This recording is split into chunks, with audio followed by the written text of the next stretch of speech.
Hi යාළුවනේ, ඔයාලට සුබ දවසක්. අපේ YouTube channel එකට ඔයාලව සාදරයෙන් පිළිගන්නවා. අද මම ඔයාලට අරගෙන ආවේ හරිම යුනික් තමිල් කොමඩි ෆිල්ම් එකක් ගැන. නඩවල කොංජම් පකත්තු කානම් කියන මේ චිත්‍රපටය 2012 දී තමයි තිරගත වෙන්නේ. ඒ වුණාට අදටත් ඒක බලනකොට නම් හිනාව නවත්තනවා බොරු. මේ ෆිල්ම් එක සත්‍ය කතාවක් ඇසුරෙන් ගොඩනැගිච්ච ෆිල්ම් එකක්. කතාවේ මේන් කැරක්ටර් එක තමයි ප්‍රේම් කුමාර්.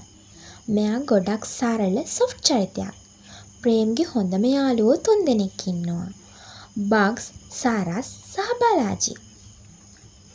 කතාව පටන් ගන්නේ කාමරයක් තුල සිදුවන යාළුවන්ගේ කතා බහකින්. ප්‍රේම් එයා මුණ පාලා තියෙන ගැටලු ගැන යාළුවන්ට කියනවා. ප්‍රේම්ගේ විවාහයට තියෙන්නේ තව දින 2යි. එයා විවාහ වෙන්න යන තරුණියගේ නම තමයි ධනලක්ෂ්මී. හදිසියෙම කාමරයට ක්‍රිකට් පිටි වගේක් අරගෙන පුද්ගලයෙක් එනවා. එයා දැක්කම මොවුන්ට ක්‍රිකට් ගැසීමට අදහසක් ඇති වෙනවා. නමුත් මේකට සරස් ඒ තරම් කැමැත්තක් දක්වන්නේ නැහැ. මොකද ප්‍රේම්ගේ විවාහයට තව දින 2ක් තමයි යෙදී තිබුණේ. කොහොම හරි අන්තිමට උන් ක්‍රිකට් ගහන්න යනවා. යාළුවෝ 4 දෙනා කණ්ඩායම් දෙකකට බෙදෙනවා. ටික වෙලාවක් මැච් එක යනවා. දැන් බැටිං කරන්නේ බාජි. ඔහු ගහන බෝලයකට කැච් එක යන්නේ ප්‍රේම්ගේ අතට. ඒ වුණාට බෝලය ප්‍රේම්ගේ අතින් අත්හැරෙනවා. ප්‍රේම් බිමට වැටිලා ඔළුව බිම වදිනවා. ඒ වෙලාවෙම ප්‍රේම් නැගිටින්නේ නැහැ. ටිකක් වෙලා බිම වැටලා ඉන්නවා. මේ වෙලාවේ බග්සි ඔහුට බනිනවා. කැච් එක අත්හැරියම දිවට තව නිදාගෙනත් ඉන්නවා කියලා. මේ වෙලාවේ සරස් බය වෙලා ප්‍රේම් ගාවට දුවගෙන එනවා. ඇවිල්ලා මොකද උනේ අහනවා. එතකොට තමයි ප්‍රේම් නැගිට ගන්නේ අවුලක් නැහැ කියලා. මැච් එක ඉවර වෙලා කට්ටිය යනවා කඩේකට තේ බොන්න. එන්නාචි මොකද උනේ? ක්‍රිකට් ගහන වෙලාවේදී වෙච්ච සිදුවීමත් ඔහු බිම ඇද වැටි ඔහුගේ ඔළුව පිටිපස වැදුන බවත් කෙටි කාලින මතකය නැති වෙච්ච බවත් දිගින් දිගටම ප්‍රේම් පවසන්න පටන් ගන්නවා. ඔවුන් ආපසු යන්නට බයික් වල නැගිනවා. සරස් ඔහුගේ බයික් එකේ නැගින්න ප්‍රේම්ට අඬ ගහනවා.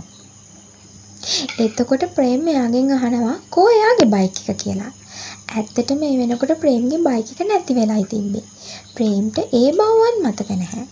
බක්සිගේ ගෙදරටයි ඕන් යන්නේ. බක්සි නම් මේ විශ්වාස කරන්නෙම නැහැ. ප්‍රේම් විහිළු කරන බව තමයි එයා හිතන්නේ. නමුත් සාරස් බලාජි හොඳටම බය වෙලා හිටියේ.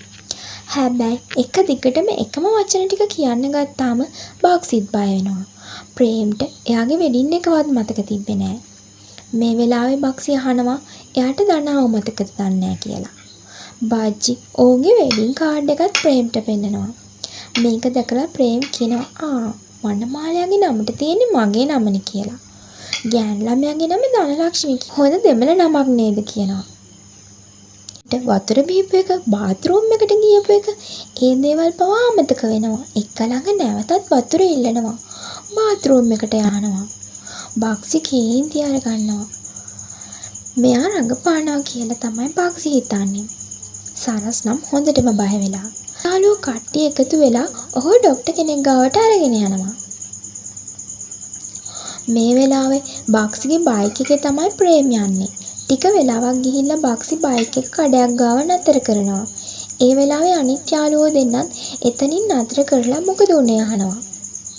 මේ වෙලාවේ තමයි බක්සි බය වෙලා තියෙන්නේ. ඇත්තටම ප්‍රේම් රඟපානවා කියලා බක්සි හිතාගෙන හිටියට ඒක වැරදි බව මේ බයික් එකේ හෝ දාගෙන යන අතරතුරදී ඔහුට තේරෙනවා. ගෙදරදී අහපු ප්‍රශ්න පහම ඒ විදියටම කිසිම වෙනසක් නැතුව එකම වෙලාවක් තුලදී ඒ විදියටම අහන බව ඔහු අනුත් යාළුවන්ටත් කියනවා. මේ විදියට කාටවත් රඟපාන්න බෑ කියලා ඔහු කියනවා. ප්‍රේම්ව අරගෙන යන්න බක්සි සරස්ට බාර දෙනවා. ඔවුන් මුලින්ම යන තැන ස්නායු විශේෂඥ වෛද්‍යවරයෙක් හිටියේ නැහැ. ඔෆිස් එකෙන් කෝල් එකක් එනවා ඒ වෙලාවේ. බක්සි වෙනත් යාළුවෙක්ට වෙච්ච සිදුවීමක් විදියට කියලා ડોක්ටර් කෙනෙක්ගේ නමක් අහගන්නවා. ඒ ડોක්ටර් ප්‍රේම පරීක්ෂා කරලා බලලා කියන්නේ ප්‍රේම් කියපු කතාවමයි. ඔහුගේ සුසුම්නා ශීර්ෂකය වැදිලා කෙටි කාලින මතකේ නැති වෙච්ච බව. MRI ස්කෑන් එකක් අරන් එන්න කියලා ડોක්ටර් කියනවා. MRI ස්කෑන් වෙලාවේ කොහෙදෝ ඉඳලා ප්‍රේම් ඇවිල්ලා එතනට ඔළුව දාලා මෙහාලට සුසුම්නා ශීර්ෂකය පෙන්නනවා. මේ MRI ස්කෑන් එකට අනුව නම් කිසිම ප්‍රශ්නයක් වෙන්නේ නැති බව තමයි ඩොක්ටර් කියන්නේ. ඒ වෙලාවේ යාළුවෝ ඩොක්ටර්ට කියනවා හෙට එයාගේ විවාහය තියෙනවා කියලා. ඩොක්ටර්ත් ඒක අහලා බය වෙනවා. ඩොක්ටර් කියන්නේ මේ බව ගෙදර අයට කියන්න කියලයි. ප්‍රේම රෑ හොස්පිටල් එකේ නවත්තලා තියන්න තමයි මේගොල්ලෝ අදහස් කරන්නේ. ප්‍රේම් මේක බාජි රෑ ස්පිරිතාලේ ගත කරනවා. ප්‍රේම් මෙතන ඉඳන් නර්ස්ලටත් සැරෙන් සැරේ යන්න ගහලා එකම ප්‍රශ්නය කියනවා. ප්‍රේම් දකිද්දි නර්ස්ලා බය වෙලා ඇහුනේ නෑ වගේ ඉන්නවා. බාක්සිගේ ඔෆිස් එකේ සර් කෙනෙක් මේ වෙලාවේ හොස්පිටල් එක ළඟට එනවා. ඇවිල්ලා බාක්සිට හොඳටම බනිනවා. ක්‍රිකට් ගහන්න යන්න පිස්සුද කියලා. අඩුම තරමේ බයික් එකකවත් දාගෙන යන්නේ නෑ කියනවා. ඔහුගේ යාළුවෙක්ට වෙච්ච සිදුවීමක් එයාගේ යාළුවාගේ මතකේ නැති වෙලා අවුරුදු 15ක් වෙනවා. ඒත් එයාට මතකේ තාම ඇවිල්ලා නෑ කියනවා. මේක අහලා මේ තුන්දෙනා හොඳටම බය වෙනවා. මෙයාලා හොස්පිටල් එක ඇතුළට යනකොට නර්ස්ලා අහනවා ඔයාලා මෙච්චර වෙලා කොහෙද ගියේ කියලා. මොකද නර්ස්ලට ප්‍රේම අහපු ප්‍රශ්න වලට උත්තර දීලා එපා වෙලා හිටියේ. මේ තුන්දෙනාගෙන් එක්කෙනාටයි ප්‍රේම් ගාව ඉන්න පුළුවන්. බාජි ප්‍රේම් ගාව නවතිනවා. ටික වෙලාවකින් බාජි බිමින් පත්තරයක් දාගෙන නිදා ගන්නවා. ඒත් ප්‍රේම් නම් මුළු රෑම නිදාගන්නේ නැහැ. ඇඳේ එහාට මෙහාට පෙරලි ඉන්නවා. උදේ සාරස් බක්සි ආවම තමයි බලාජි කතා කරන්නේ ප්‍රේම් එක්ක. බලාජිට බය හිතෙනවා. ප්‍රේම්ගේ තත්ත්වය තනියම දැනගන්න. ප්‍රේම් සුපුරුදු පරිදියාගේ කතාව පටන් ගන්නවා මොකද වුනේ කියලා. ඒ අතර සරස් කියත්තේ තියෙන ප්‍රේම්ගේ දුරකථනයට ධනලක්ෂ්මිගෙන් නැමතුමක් එනවා. මේ තුන්දෙනා ඩොක්ටර් ගාවට ගිහිල්ලා අහනවා උදේ වෙද්දි මතකය එයි කියලා කිව්වත් තාම හරි ගිහින් නැත්තේ ඇයි කියලා. හරියටම කිසිම දෙයක් කියන්න බෑ. ලොකු ඩොක්ටර් එනකන් කියලා තමයි ඩොක්ටර් කියන්නේ. ඒත් මේ තුන්දෙනා හදන්නේ ප්‍රේම්ගේ ටිකට් කපා ගන්න. ලොකු ඩොක්ටර් එනකන් කිසිම කෙනෙක්ගේ ටිකට් කපන්නේ නෑ කියලා තමයි කියන්නේ. මේ තත්ත්වයෙන් විවාහයක් කළ නොහැකි බවත් ඔහුගේ පවුලේ අයට මේ බව කියන ලෙසත් ඩොක්ටර් කියනවා. ඒත් මේකට මේ තුන්දෙනා එකග වෙන්නේ නෑ. තුන්දෙනා එළියට ගිහින් කතා කරනවා. කොහොම හරි ප්‍රේම ස්පිරිතාලයෙන් අරන් යන්න විදියක්. දනා ප්‍රේමට දුරකථන ඇමතුමක් ගැනීමට බොහෝ වාරයක් උත්සාහ කර තියෙනවා. ඒ නිසා සරස් පවසන්නේ කොහොම හරි ප්‍රේම ලව්ව දනාට කතා කරන්න ඕනේ කියලා. එහෙම නොවුනොත් ලොකු ගැටලුවක් ඇති වෙන්න පුළුවන් කියලා. බක්සි ගිහින් මේ දේවල් ප්‍රේම්ට කියනවා. කතාව අහන් හිටපු ප්‍රේම අන්තිමේදී අහනවා ඔයා කවුද කියලා. එතකොට බලන් ගියාම ප්‍රේම්ට බක්සිවත් මතක නැහැ. ප්‍රේම් දනාට කෝල් එකක් ගන්න කැමති වෙන්නේ නැහැ. සරස් කියනවා ගෑනු ළමයෙක්ව බයිට් කරන්න තමයි මේ විදිහට කතා කරන්න ඕන කියලා. කතා කරන්න ඕන වචන ටිකක් ප්‍රේම්ට කියලා දෙනවා. දුරකථන ඇමතුමෙන් එහා පැත්තේ ධනලක්ෂ්මිව සම්බන්ධ වෙනකොටම ප්‍රේම් ෆෝන් එක සරස්ට දෙනවා. කවුද ගෑනු ළමයෙක් කතා කරනවා ධනලක්ෂ්මි කියලා නමක් ෆෝන් එකෙන් පෙන්නන්න කියලා. සරස් බය වෙලා ෆෝන් එක අරගෙන බක්සිට දෙනවා. ඔයා කතා කරන්න. මොකද ඔයා දැන් ඉන්නේ ඔෆිස් එකේනේ. බක්සි බයෙන් කතා කරනවා. බක්සි ඔෆිස් එකේ ඉන්නවා වගේ රංගපාන ගමන් කතා කරනවා. බොස් ආවා කියලා තනියම කතා කරනවා. මේක දකින්න ස්පිරිතාලේ ඉන්න අය බක්සි පව් කියලා කියනවා. එයාලගේ හිතෙන් මෙයාට අසනීපයක් කියලා. මේ අතරේ කොහොම හරි සරස් ප්‍රේම කැමති කරගන්නවා ධනලක්ෂ්මිට කතා කරන්න. ප්‍රේම් සරස් කිව්වා විදියටම ධනලක්ෂ්මිට ආදරෙන් කතා කරනවා. මේකට හැමෝටම පුදුමයි. ඒ වගේම හරිම සතුටුයි. ඊට පස්සේ කොහොම හරි යාළුවෝ දෙන්න වෙන වෙනම එළියට යනවා. මෙයාලගේ ලෑස්තිය කොහොම හරි ප්‍රේම ස්පිරිතාලෙන් අරගෙන යන්න. සරස් කෝල් එකක් දීලා ප්‍රේම්ට එන්න කියනවා. ප්‍රේම් තනියෙන්ම යනවා. හැබැයි මීට කලින් බාජිට කිව්වා එයාගේ අතේ තියෙන පටිය ගලවන්න කියලා. ඒ වුණාට එයාට ඒක අමතක වෙලා. ප්‍රේම් පටියත් එක්කමයි පල්ලෙහාට ආවේ. ප්‍රේම්ව අල්ලගන්න කියලා බක්සි පස්සෙන් යනවා. කොහොම හරි මේගොල්ලෝ ප්‍රේමත් එළියට අරගෙන සරස්ලයි ගෙදර යනවා. ගිහලා මොකද කරන්නේ කියලා ප්ලෑන් කරනවා. ඒ අතර ප්‍රේම්ගේ අම්මා කෝල් කරනවා. අම්මා කියන්නේ ප්‍රේම්ගේ රැවුල කපාගෙන ඉන්න කියලා. ඉතින් මේගොල්ලෝ සැලොන් එකකට යනවා. සැලොන් එකේදී ප්‍රේම අර විදියටම ක්‍රිකට් ගහපු විස්තරේ කියන්න ගන්නවා. පළමු සැරේ නම් කොණ්ඩේ කපපු ළමයාට ප්‍රේම්ගේ වෙනසක් නම් තේරුනේ නැහැ. එයාත් ඒක එකතු වෙලා එයා ක්‍රිකට් ගහපු විස්තර කියනවා. දෙවැනි පාරත් ප්‍රේම් ඒ විස්තරය කියන්න පටන් ගත්තාම තමයි කොණ්ඩේ කපන ළමයාට තේරුනේ මෙතන මොකක් හරි වැරද්දක් තියෙනවා කියලා. ප්‍රේම්ලගේ තාත්තගෙන් කෝල් එකක් එනවා මේ අතර. ඒක ආන්සර් කරන්නේ බාජි. එයා ඒගොල්ලෝ ඉන්න සැලොන් එක තියෙන තැන විස්තර කියනවා. ඒ වෙලාවේ ප්‍රේම්ලගේ තාත්තා කියනවා එයාටත් කොණ්ඩේ ඩයි කරගන්න තියෙනවා කියලා. එයාත් ඒ සැලොන් එකට එනවා කියලා. මේක දැනගත්තාම සරස් හොඳටම බනිනවා. ඇයි ඉන්න තැන කිව්වේ කියලා. ඒ පාර කොණ්ඩේ කපන ළමයාත් එක එකතු වෙලා මේගොල්ලෝ සැලැස්මක් හදනවා. ප්‍රේම්ගේ මූණේ පැක් එකක් දාලා ඇසුයි කට උඩයි පිපිඤ්ඤ පෙති තුනක් තියෙනවා. ඉතින් දැන් හරිනේ යාළුවනේ. ප්‍රේම්ට කතා කරන්න විදියක් නැහැ. තාත්තා මේක දැකලා පුදුම වෙනවා. මේ මොකද අහනවා. ෆේෂල් එකක් කියලා තමයි ඒ ළමයා කියන්නේ. ඒක නෙවෙයි. ඇයි කට උඩ පිපිඤ්ඤ තියෙන්නේ? සිසිල් වෙන්න කියලා තමයි උත්තර දෙන්නේ. ඒකට කට උඩ පිපිඤ්ඤ තියනවද? තාත්තා අහනවා. තාත්තා එක දිගට කතා කරගෙන යනවා. ප්‍රේම්ගෙන් ප්‍රශ්න අහනවා. ඒත් ප්‍රේම් නම් උත්තර දෙන්නේ නැහැ. තාත්තට හොඳටම කේන්ති. ඒත් එක්කම ප්‍රේම් ගොරවන සද්ද ඇහෙනවා. යාළුවෝ ටික ඉක්මනට කියනවා ප්‍රේම්ට නිින්ද ගිහින් කියලා. කොහොම හරි ඒකෙන් ප්‍රේම් බේරෙනවා. මේ විදිහට තව කොච්චර වෙලා ඉන්න ඕනද කියලා තාත්තා අහනවා. එක්කෙනෙක් එක කියලා පෙන්නනවා. තව එක්කෙනෙක් එක කියලා පෙන්නනවා. කොහොම හරි ඒ ළමයා කියන්නේ පැය 3ක් කියලායි. යාළුවෝ ටික කියනවා තාත්තට යන්න කියලා. එයාලා ප්‍රේම් අරගෙන එන්නම් කියලා. කොහොම හරි ප්‍රේම් දැන් ගෙදරට යන්නයි හදන්නේ. ගේ ඇතුළට ඇතුල් වෙනකොටම නාගරාජ් කියලා ප්‍රේම් එක්ක රණ්ඩු වුණ කෙනෙක් ඉන්නවා. ප්‍රේම්ට ඉතින් කිසිම දෙයක් මතක නැහැනේ. එයා ගිහින් ඔහුව වදා ගන්නවා. නාගරාජ්ටත් හරිම පුදුමයි. මේ මොකද වෙලා තියෙන්නේ කියලා. ඊට පස්සේ ගෙදර අනිත් නෑදෑයෝ දැකලා ප්‍රේම් අහනවා. මොකද මේ මොකුත් විශේෂත්වයක්ද කියලා. කට්ටිය හිතන්නේ ප්‍රේම් විහිළු කරනවා කියලා. අම්මා ඇවිල්ලා කියනවා ගිහින් නාගන්න කියලා. කොහොම හරි යාළුවෝ ටික ප්‍රේම්ව අරගෙන කාමරයට යනවා. නාන කාමරය ඇතුලෙන් ප්‍රේම්ගේ තාත්තා තමයි එළියට එන්නේ. ප්‍රේම්ගේ තාත්තා හොඳටම මූණ දෙපැත්ත හරව ප්‍රේම් දිහා බලලා වෙනසක් තියෙනවද කියලා බලනවා. කිසිම වෙනසක් නැහැ කියලා ඊට පස්සේ කියලා එයා යන්න ගියා.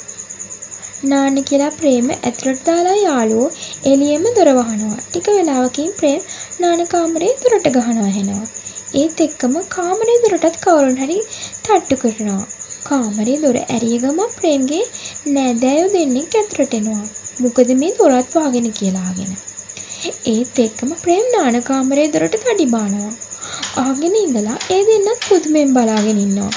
ප්‍රේම් සාලෙට යනවා. කට්ටිය දැකලා පුදුමෙන් වගේ කතා කරනවා. ප්‍රේම්ට ඒ අතර කේන්ති යනවා. එයාගේ හිතේ නෑනට විවාහ කර දෙන්න අරගෙන ඇවිත් කියලා යාව. ප්‍රේම් මහන්සි කියලා කාමරයට ගිහින් බනිනවා. ප්‍රේම් නාන්නෙත් නෑ, නිදාගන්නෙත් නෑ. ඇඳට වෙලා හාන්සි වෙලා පිස්සෙන් වගේ එකම වචන ටික කියව ඉන්නවා. සරස් නම් ප්‍රේම් නිදි බව තමයි ගෙදර අයට කියන්නේ. ප්‍රේමුත් එක්කගෙන හවස 5ට විතර එන්න කියලා අම්මා කියනවා. මේ වෙලාවේ හීනේ බය වෙලා කෑ ගහලා නැගිටිනවා. එයා දැකලා තිබ්බේ විවාහයේදී හැමෝගෙම ගුටි කන විදිය. සරස් අඬ ගහනවා. දැන් විවාහයට යමු කියලා. ප්‍රේම් මොනවා කියලා අරගෙන යන්නද කියලයි මේගොල්ලෝ කල්පනා කරන්නේ. ඒ අතරේ බක්සිට මතක් වෙනවා ප්‍රේම්ට දනාගේ පින්තූරයක් පෙන්නමු කියලා. එයා තාම නම විතරනේ ඇහුවේ. මූණ දැක්කම මතක් වෙයි කියලා. ඒගොල්ලෝ හිතනවා.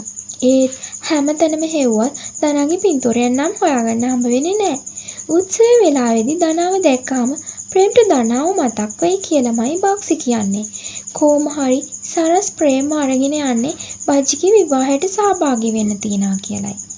ප්‍රේම් සැරින් සැරේ කාගේද විවාහය කියලා අහනවා. ඒ හැම සැරේම බජ්ජිගේ කියලා කියනවා. ප්‍රේම් පුදුම වෙවි හැම සැරේම එකම විදියට ප්‍රශ්න අහනවා. අන්තිමේ ප්‍රේම් මගුල් පෝරුවේ වාඩි කරවන්න මේගොල්ලෝ පුදුම උත්සාහයක් දරන්නේ. බජ්ජිගේ විවාහය නම් මම මොකටද මගුල් පෝරුවට යන්නේ? ප්‍රේම් බජ්ජිව මගුල් පෝරුවට යවන්න හදනවා. ඒ අතර ප්‍රේම් අම්මා ඇවිල්ලා මගුල් පෝරුවට යන්න කියනවා. ප්‍රේම් පුදුම වෙලා බලනවා. බජ්ජිගේ වෙඩින් එකට එයාගේ අම්මත් ඇවිල්ලා ඉන්නේයි කියලා. බජ්ජි ආරාධනා කරා කියලා තමයි සරස් ප්‍රේම්ට කියන්නේ. ප්‍රේම්ගේ මාමලා නැන්දලත් ඉන්නවා. මේක දැකලා ප්‍රේම්ට තවත් පුදුම හිතෙනවා. මේ මොකද මේගොල්ලොනුත් ඇවිල්ලා ඉන්නේ කියලා. දැන් මොකද කරන්න කියලා තමයි යාළුවෝ ටික කල්පනා කරන්නේ. ආපහු ප්‍රේම්ට මේවා අමතක වෙනකන් තමයි ඒගොල්ලෝ බලාගෙන ඉන්නේ. ඊළඟ පාර කාගේද වෙඩින් එක කියලා අහනකොට කියන්නේ ප්‍රේම්ගේ අක්කගේ පුතාගේ කියලයි. මේ අතරේ සරස් ප්‍රේම්ගෙන් අහනවා මම කිව්වොත් එකක් අහනවද නැද්ද කියලා. ඒ වෙලාවේ ප්‍රේම් කියනවා මම ඔබ කිව්වොත් මේ බිල්ඩින් එකකින් උනත් බිමට පනිනවා කියලා. ඉතින් මේ වාක්‍ය තමයි ආයුධය විදියට පාවිච්චි කරන්න කියලා බක්සි සරස්ට උපදෙස් දෙන්නේ. ඒක අහලා තමයි ප්‍රේම් මගුල් මණ්ඩපේ උඩට නගින්නේ. කොහොම හරි ප්‍රේම මගුල් මණ්ඩපේ වාඩි කරගන්නවා. හැබැයි ධනලක්ෂ්මි ආවහම ප්‍රේම් එකපාරටම නැගිලා අහනවා කවුද අර කෙල්ල කියලා. ධනලක්ෂ්මිගේ මූණ දුකින් පිරෙනවා. ඇයි ප්‍රේම් මෙහෙම කරන්නේ කියලා. සරස් ඒත් එක්ක මෙතන ඉස්සරහා වාඩිලා ඉන්න මිනිස්සෙක් දිහා බලලා ආචාර කරනවා. ධනලක්ෂ්මිට කියන්නේ ප්‍රේම් මෙයාට ඉතා ගෞරව කරන නිසා මේ නැගිට්ටා කියලායි. ඉතින් ධනලක්ෂ්මිත් නැගිටලා ඌට ආචාර කරනවා. ප්‍රේම් ධනලක්ෂ්මි දිහාවත් බලන්නේ නැහැ. ධනලක්ෂ්මි ඉන්නේ හරිම දුකෙන්. කොහොම හරි එකපාරටම ප්‍රේම් ධනලක්ෂ්මි දිහාවට හැරෙනවා. ඒ වෙලාවේ ධනලක්ෂ්මිව දැකලා බය වෙලා අනිත් පැත්ත හැරිලා කෑ ගහනවා. කවුද කෙල්ල හොල්මනක් වගේ මේකප් කරලා ඉන්නේ කියලා. මොකද්ද මෙයා කියන්නේ කියලා එයා සරස්ගෙන් අහනවා. හොල්මනක් වගේ කියලා මට කිව්වා නේද කියලා අහනවා. සරස් කියන්නේ ඉස්සරහා ඉන්න ගෑනු ළමෙක්ව පෙන්නලා එයාට තමයි ප්‍රේම් මෙහෙම කිව්වේ කියලා. ඒ වුණාට ප්‍රේම් නෑ මේ එහා පැත්තේ ඉන්න ගෑනු ළමයාට තමයි කිව්වේ කියලාමයි කියන්නේ. ධනලක්ෂ්මිට දුක හිතෙනවා. ඒ වුණාට සරස් කියන්නේ ප්‍රේම විහිළු කරනවා කියලයි. කොහොම හරි ප්‍රේම කීප වතාවක්ම මේ විදිහ කරනවා. කොහොම හරි ධනලක්ෂ්මි අඬන්න ගන්නවා. ඒ වෙලාවේ යත් එක්ක ඉන්න පොඩි ළමෙක් දුවගෙන යනවා. බජ්ජි ඒ පාර ගිහින් ඒ ළමයාට චොක්ලට් අරන් දීලා ෂේප් කරගන්නවා. ඒ වෙලාවේ සරස්ගේ ගෑනු ළමයා රශ්මි එයාගේ තාත්තත් එක්ක විවාහ උත්සවයට එනවා. හැබැයි ප්‍රේම්ට රශ්මිව නම් මතකයි. මේ වෙලාවේ සරස්ට රශ්මිට කතා කරන්න යන්න ඕනත් ප්‍රේම දාලා යන්න විදියක් තිබ්බේ නැහැ. එයා අනිත් යාළුවන්ට ප්‍රේම් එක්ක ඉන්න අඬ ගැහුවත් එයාලා එන්නේ නැහැ. රශ්මිට ඒ වෙලාවේ කේන්ති යනවා. එයා හිතන්නේ සරස් හිතාමතාමයි එයත් එක්ක කතා කරන්නේ නැත්තේ කියලා. බාජිව අමාරුවෙන් මගුල් මණ්ඩපේ උඩට ගෙන්න ගන්නවා. ධනලක්ෂ්මි දිහාවට ප්‍රේම්ට හැරෙන්න දෙන්න එපා කියලා තමයි සරස් බාජිට කියන්නේ. ප්‍රේම් ධනලක්ෂ්මි දිහාවට හැරිලා කලින් වගේම කෑ ගහනවා. ඒ වෙලාවේ ධනලක්ෂ්මිගේ අම්මා ඇවිත් අහනවා ඇයි ඔයා අඬන්නේ කියලා. මෙයාලා මොන හරි කිව්වද කියලා. අර පොඩි ළමයා තමයි ධනලක්ෂ්මිගේ අම්මව එක්කගෙන ඇවිත් තිබ්බේ. බාජිත් සරස් වගේම ප්‍රේම්ගෙන් අහනවා මං කිව්වොත් දෙයක් අහනවද නැද්ද කියලා. හැබැයි ඒ වෙලාවේ ප්‍රේම් කියන්නේ මම මොකටද ඔයා කියන ඒවා අහන්නේ කියලා. කොහොම හරි මේ වෙලාවේ ධනලක්ෂ්මි අඬමින් ඉන්නවා. ධනලක්ෂ්මිගේ තාත්තත් ඇවිල්ලා බනිනවා.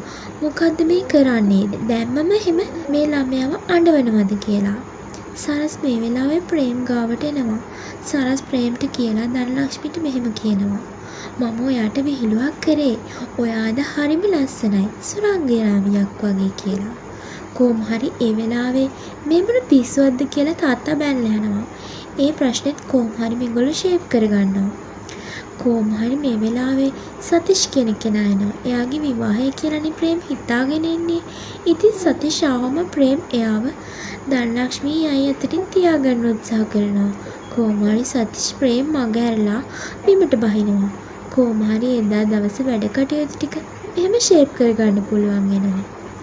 ඊළඟ දවසේ විවාහ උත්සවය තියෙනවා.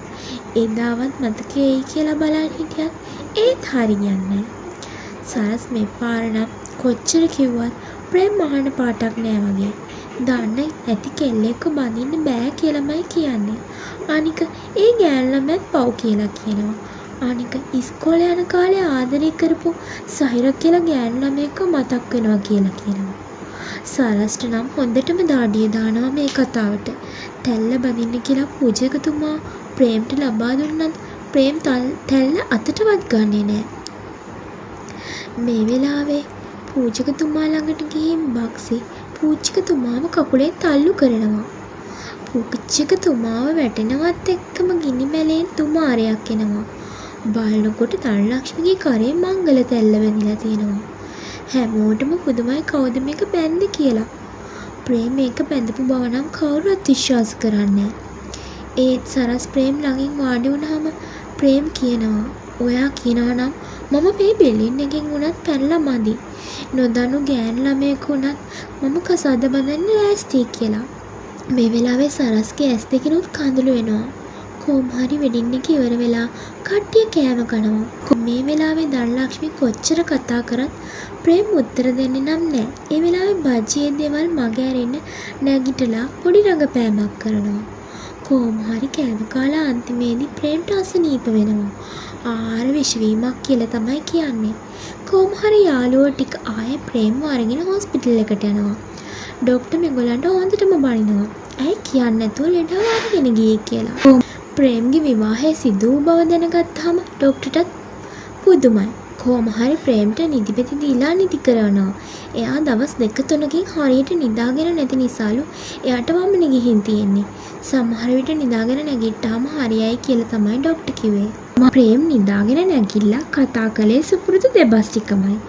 ඒ වචන අහලා ප්‍රේම්ට මතකේ තාමත් ඇවිත් නැහැ කියලා දැනගෙන යාළුවෝ දුක් වුණා. ඒත් ප්‍රේම් කතාව ඉවර කරලා ධනලක්ෂ්මි ගැන අහන්න ගත්තා. එතකොට තමයි දැනගත්තේ ප්‍රේම්ට මතකේ ඇවිල්ලා කියලා. ප්‍රේම්ට විවාහය සිදු වූ බවත් කිසිම දෙයක් මතක තිබ්බේ නැහැ. ප්‍රේම්ටත් හරිම පුදුමයි. එයාවත් දන්නේ නැතුව එයාගේ වෙඩින් එක උනේ කොහොමද කියලා. ප්‍රේම් ගොඩාක් ආසාවෙන් තමයි හිටියේ මේ වෙඩින් එක ගැන. ඉතින් යාළුවනේ ප්‍රේම් ආස කරපු විදිහටම ප්‍රේම්ගේ විවාහය සිද්ධ වෙනවා. හැබැයි ප්‍රේමවත් දන්නේ නැහැ. මේ කතාව පුරාවටම දිවෙන්නේ කුතුහලය හාස්‍ය පිරිච්ච රසස්වාද ජනක රූපරාමු පෙළක්. මං හිතනවා ඔයාලා මේ ටිකේ විනෝදුණා කියලා. හරි ආයෙත් අලුත් මූවි රිවිව් එකක් කරගෙන මං ඔයාලා හම්බ වෙන්න එනවා. එහෙනම් සුබ දවසක් යාළුවනේ.